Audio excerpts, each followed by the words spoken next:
Puerto Vallarta in 1916. It was Teatro Saucedo, because the owner, it was Don Fernando Saucedo, his last name. It was the very first building in Puerto Vallarta with a big generator for the lights. From 1916, 1942, it was a theater. The outside is still the same. The inside by now is a material store, but it's the outside. Okay, vamos, venga.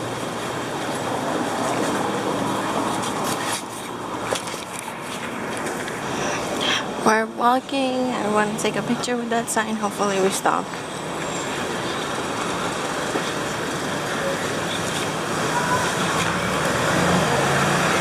Of our stops. And I'm gonna get a tequila.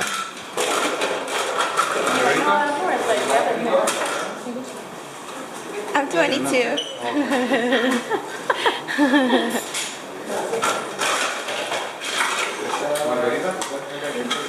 Got a margarita.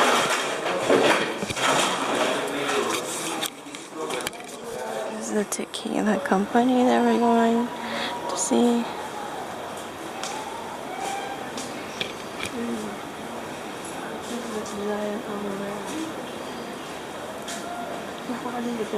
No. There's spiders.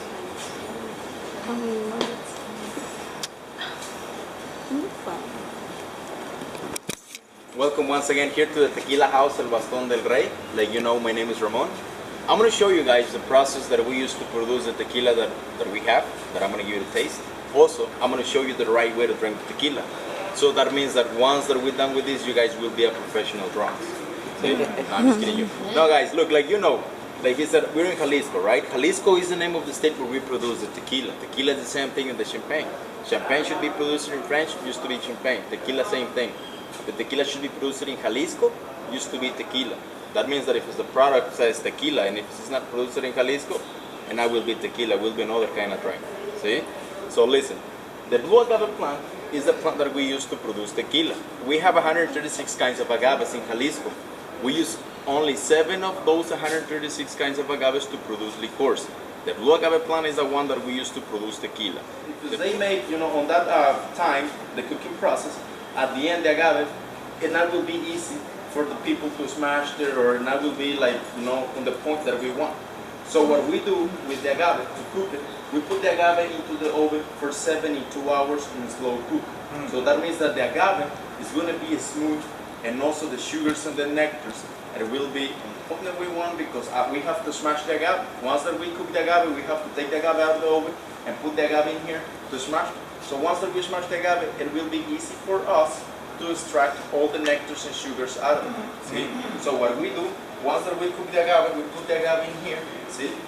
With this big piece of wood, what we do, guys, we smash the agave. Will be one person right there, will be one person on this side. Both of them, they will be moving the piece of wood back and forth. So that movement is going to make that the agave holds all the nectars and sugars. At the end, the agave, it will be used fibers, like a string.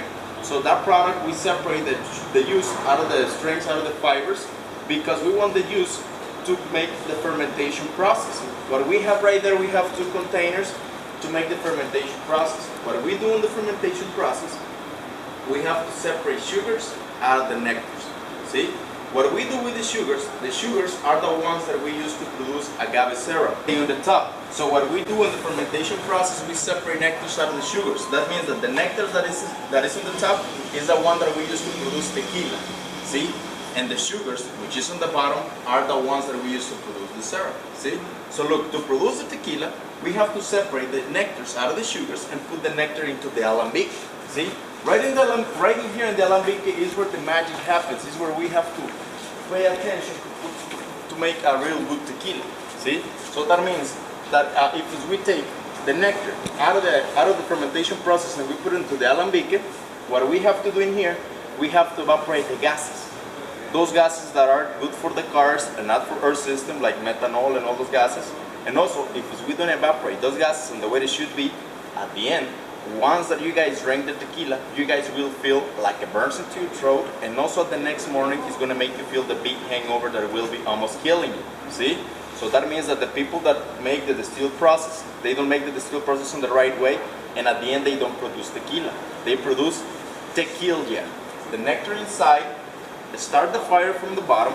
All the nectar which will be boiling will come like a steam to the top. We condense this steam with cold water. See?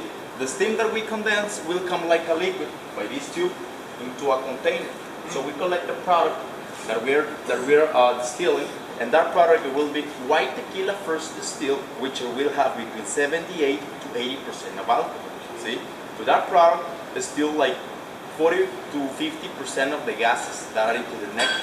So that means that to that product, if you guys drink it, you guys can feel the sensation like it burns. You don't feel the real flavor of a tequila.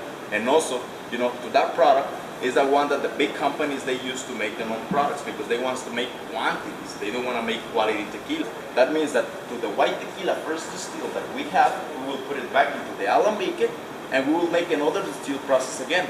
So if we make double distilled process to the nectar, at the end, in the double distilled process, we will evaporate at least 90 to 95% of the gases. And also, the product that we get, it will be white tequila, second distilled, with 44 to 40% of alcohol. See? And that is one product that you guys can drink, and you guys can feel real flavor of a tequila, and also the real sensation when it's coming into your throat and landing into your mouth.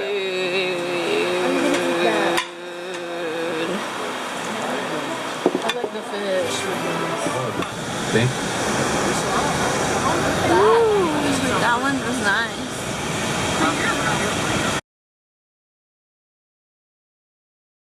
Here is the tickets.